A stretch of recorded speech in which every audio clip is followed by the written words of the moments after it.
তুমি কৃষ্ণ গণ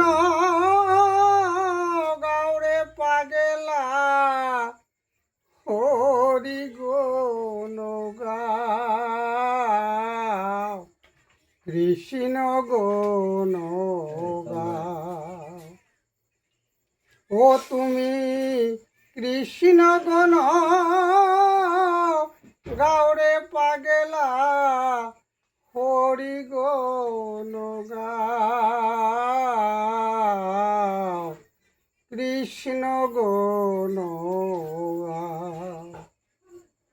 সত্য যুগে হরি ছিলেন বলি রাজার দ্বারের দ্বারি রামরূপ বনচারী